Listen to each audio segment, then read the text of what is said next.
Hebrews chapter 4. Therefore, since the promise of entering his rest still stands, let us be careful that none of you be found to have fallen short of it. For we also have had the gospel preached to us, just as they did. But the message they heard was of no value to them, because those who heard did not combine it with faith. Now we who have believed enter that rest, just as God has said, "So I declared on oath in my anger, they shall never enter my rest."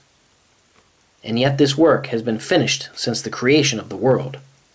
For somewhere he has spoken about the seventh day in these words, "And on the seventh day God rested from all his work." And again in the passage above he says, "They shall never enter my rest." It still remains that some will enter that rest, and those who formerly had the gospel preached to them did not go in, because of their disobedience. Therefore God again set a certain day, calling it today, when a long time later he spoke through David, as was said before, "Today if you hear his voice, do not harden your hearts." For if Joshua had given them rest, God would not have spoken later about another day. There remains then a Sabbath rest for the people of God.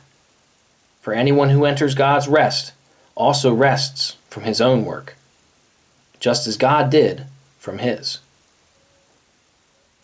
Let us therefore make every effort to enter that rest, so that no one will fall by following their example of disobedience.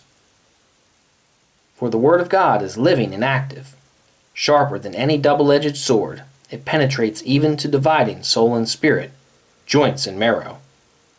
It judges the thoughts and attitudes of the heart. Nothing in all creation is hidden from God's sight. Everything is uncovered and laid bare before the eyes of him to whom we must give account. Therefore, since we have a great high priest who has gone through the heavens, Jesus, the Son of God, let us hold firmly to the faith we profess.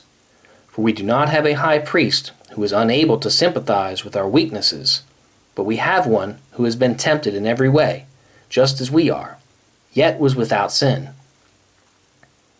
Let us then approach the throne of grace with confidence, so that we may receive mercy and find grace to help us in our time of need.